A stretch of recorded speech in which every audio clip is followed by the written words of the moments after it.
কিছুদিন আগে আমাদের ডেইলি স্টার সম্পাদক প্রসিদ্ধ সাংবাদিক যারা মাহফুজ আনাম আমাদের দেশের মাননীয় প্রধান উপদেষ্টা প্রফেসর ডক্টর মোহাম্মদ ইউনূসের একটি সাক্ষাৎকার নিয়েছেন এবং সেটি ব্যাপকভাবে ভাইরাল হয়েছে। এখানে কি কথা হয়েছে, অল্প কিছু বিষয় নিয়ে আপনাদের সাথে কিছু কথা শেয়ার করব। প্রথম কথা হচ্ছে, জনাব মাহফুজ আনাম আমাদের দেশের প্রধান উপদেষ্টা প্রফেসর ডক্টর মোহাম্মদ ইউনূসকে ইন্টারভিউ নেওয়ার সময় ইউনূস ভাই বলেছেন, কথাটি কিন্তু দৃষ্টিকটু লেগেছে। একজন প্রখ্যাত সাংবাদিকের পক্ষে এটা আমরা আশা করিনি। তিনি যেভাবে তাকে সম্বোধন করেছেন এটি দৃষ্টিকটু মনে হয়েছে। ইউনূস ভাই বলাটা শোভনীয় মনে হয়নি। এক, দ্বিতীয় কথা হচ্ছে, প্রফেসর ডক্টর মোহাম্মদ ইউনূস যে বডি ল্যাঙ্গুয়েজে কথা বলেছেন সেটিও অনেকের পছন্দ হয়নি। কেউ বলছেন যে একজন নোবেল বিজয়ী মানুষ, বাংলাদেশের সরকারের প্রধান উপদেষ্টা, তার কথার মধ্যে অনেক বিচক্ষণতা থাকবে, অনেক দার্শনিক চিন্তা ভাবনা থাকবে, যেগুলো নিয়ে দেশের মানুষ, বিদেশের মানুষ চিন্তা ভাবনা করতে পারে। কিন্তু তার কোনো সাক্ষাৎকার অথবা কোনো বক্তব্যের মধ্যে সেরকম কোনো ডেপথ আছে বলে অনেকের কাছে মনে হয় না। এবং তিনি এক এক সময় এক এক রকম সাক্ষাৎকার দিচ্ছেন, এক এক সময় এক এক রকম বক্তব্য দিচ্ছেন জাতির উদ্দেশ্যে। যেখানে যেমন আল জাজিরার সাথে তিনি বলেছেন 4 বছরের মতো বর্তমান অন্তর্বর্তীকালীন সরকার থাকতে পারে। আবার ইন্ডিয়ান কোনো একটা পত্রিকার সাথে, হিন্দু একটি পত্রিকার সাথে তিনি ইন্টারভিউ দিয়েছেন, সেখানে যেভাবে সুবিধা হয় সেভাবে কথা বলেছেন। মাহফুজ আনাম সাহেবের সাথে একরকম ইন্টারভিউ দিয়েছেন, প্রথম আলো সম্পাদক মতিউর রহমান সাহেবের সাথে আরেক রকম ইন্টারভিউ দিয়েছেন। আবার ছাত্রদের সামনে যখন তিনি থাকেন, কারণ ছাত্ররাই তার নিয়োগকর্তা, তিনি বলেছেন। এখন মাহফুজ সাহেবের সাথে ইন্টারভিউর সময় তিনি বলেছেন যে হ্যাঁ, রাজনৈতিক দল চাইলেই আমি নির্বাচন দিয়ে দিব, আমরা তো এখানে থাকার জন্য আসিনি। ঠিকই বলেছেন, ঠিক আছে। দেশের সব মানুষ তো চাচ্ছে দেশে একটা নির্বাচন হোক, সব রাজনৈতিক দলও চাচ্ছে, আকারে ইঙ্গিতে বলছে, কিন্তু সংবাদ মাধ্যমে সেটি উঠে এসছে। আমাদের প্রফেসর ডক্টর মোহাম্মদ ইউনূস সেটি বোঝার কথা যে জনগণ কি চাচ্ছে। অবশ্যই নির্বাচন চাচ্ছে। একটা রাজনৈতিক দল যারা নির্বাচনের মাধ্যমে ক্ষমতায় আসবে, পরবর্তী সংস্কারগুলো তারা করবে, সেটিই জনগণ চাচ্ছে। তিনি বলছেন হ্যাঁ, মাহফুজ আনাম সাহেবের সাথে ইন্টারভিউ দিচ্ছেন, বলছেন হ্যাঁ, নির্বাচন দিয়ে দিব। আমরা তো ভেবেছি খুব সহজ সাধারণ কথা এবং জনগণের নার্ভ বুঝে তিনি কথা বলেছেন, কিন্তু আসলে কি তাই? আমার তো মনে হয় না। অনেকে বলছেন যে না, তিনি এখানে এইভাবে বক্তব্য দিলে সুবিধা, সেভাবে বক্তব্য দিয়েছেন। কারণ তার নিয়োগকর্তারা হচ্ছেন ছাত্ররা। তারা বলছেন যে বাংলাদেশে এই যে বিপ্লব হয়েছে সেটা কিন্তু নির্বাচনের জন্য হয়নি, নির্বাচন হবে না, সংস্কার যতদিন না হবে। রাষ্ট্র সংস্কার বলতে তারা কি বুঝাতে চাচ্ছেন, সংস্কার কত দূর যাবে, কতটুকু হবে, কি পরিমাণ হবে, সেটিও কিন্তু ক্লিয়ার না। কাজেই আমাদের প্রফেসর ডক্টর মোহাম্মদ ইউনূসের নিয়োগকর্তা যারা রয়েছেন, ছাত্ররা, তারা তো নির্বাচন চাচ্ছে না, উপদেষ্টারাও নির্বাচন চাচ্ছে না। অথচ প্রফেসর ডক্টর মোহাম্মদ ইউনূস তিনি বলে দিলেন নির্বাচন চাইলেই দিয়ে দেব, সংস্কার হবে না। আর সংস্কার চাইলে সংস্কার হবে, রাজনৈতিক দলগুলো কিন্তু গুরুত্ব দিয়েছেন, খুবই ভালো কথা, এটি গ্রহণযোগ্যতা আছে তার কথার। কিন্তু আসলে কি তাই? তিনি কি মন থেকে সে কথাগুলো বলেছেন? অনেকে বলছেন তা তো না। উনি পরবর্তীতে কিছুদিন পর আরেকটা কথা বলবেন, ইন্টারভিউ দেবেন, সেখানে বলবেন অন্য ধরনের কথা। সাংবাদিকদের ব্যাপারে প্রফেসর ইউনূসকে প্রশ্ন করেছিলেন মাহফুজ আনাম। ইউনূস সাহেব বলেছেন যে না, সাংবাদিকের ব্যাপারে আমরা তো কোনো সিদ্ধান্ত নিচ্ছি না, এটা তো আগের আইন অনুযায়ী তাদেরকে জেলে নেওয়া হচ্ছে, তাদেরকে পানিশমেন্ট দেওয়া হবে, এরকম আতঙ্ক আছে একটা। তো আগের আইন আপনারা সেটা প্রত্যাহার করেন, সেটা যদি কালো আইন হয়ে থাকে সেটা আপনারা প্রত্যাহার করেন, কিন্তু সেটা তো করছেন না। তিনি বলছেন যে আমরা সরকারের পক্ষ থেকে কিছু করছি না। তাহলে সরকার তো সেটা দেখতে হবে দেশে কি হচ্ছে, সাংবাদিকদের উপর কোনো নির্যাতন হচ্ছে কিনা, সাধারণ মানুষের উপর কোনো নির্যাতন হচ্ছে কিনা, সেটা তো সরকার দেখতে হবে। আলটিমেটলি তো সব কিছু সরকারকেই দেখতে হবে। কিন্তু সেটি তিনি অ্যাভয়েড করলেন। তিনি বললেন যে জনগণ অথবা আগের আইন অনুযায়ী হচ্ছে, সেটা আমাদের কিছু করার নেই। আর রাষ্ট্রের ক্ষমতায় যখন আপনারা আছেন, সর্বোচ্চ পর্যায়ে আছেন, সর্বোচ্চ নীতি নির্ধারণী পর্যায়ে আছেন, দায়িত্ব তো আপনাদের উপর বর্তায়।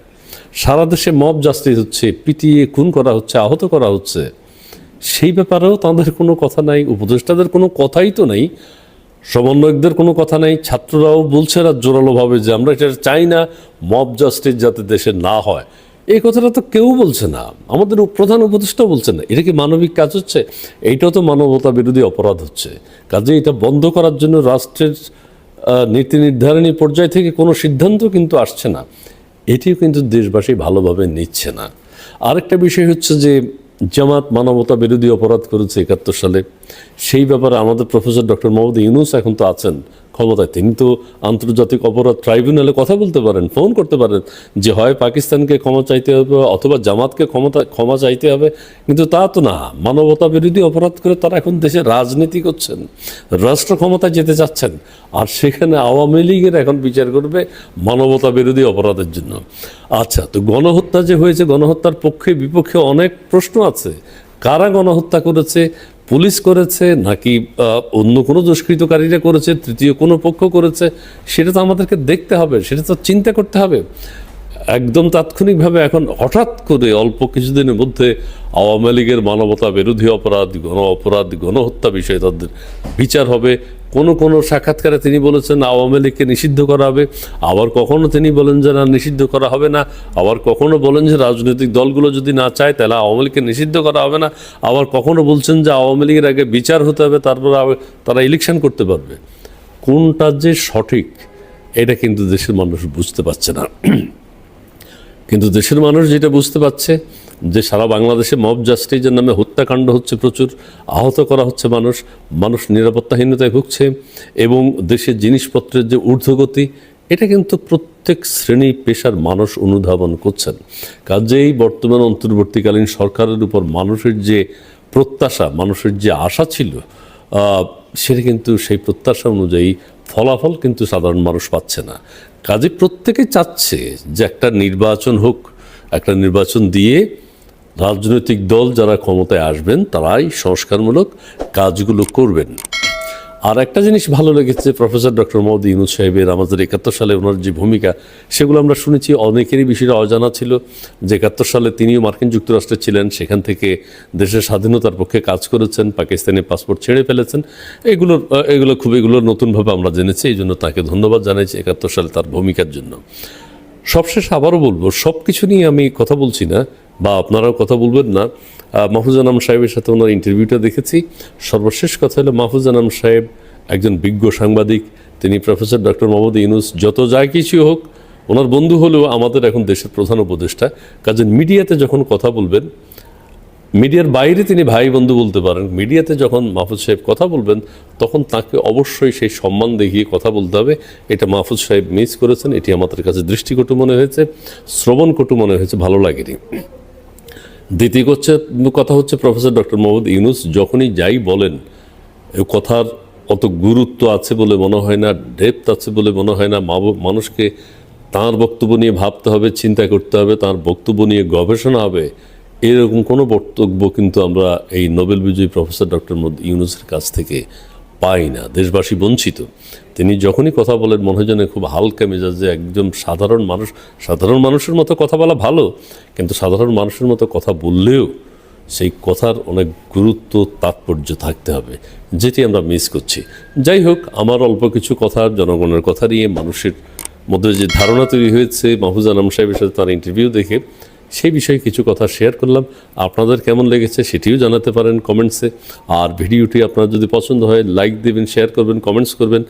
আর সবশেষ কথা হচ্ছে চ্যানেল 16 যদি পারেন সাবস্ক্রাইব করবেন।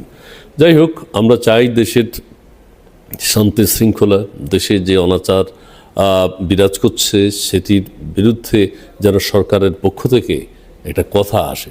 সরকার এখন পর্যন্ত কখনোই বলেনি, কেউই বলেনি দেশে যে এত মার পিট, খুন খারাপি, নিরাপত্তাহীনতায় মানুষ ভুগছে, যে সেই জন্য সরকার কোনো সিদ্ধান্ত গ্রহণ করবে, এইরকম কোনো ভালো লাগার কথা কিন্তু আমরা সরকারের কাছ থেকে এখনও পাইনি।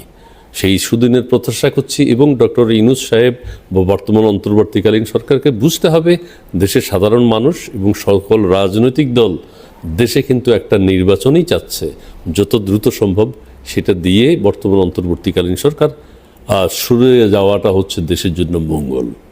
ধন্যবাদ।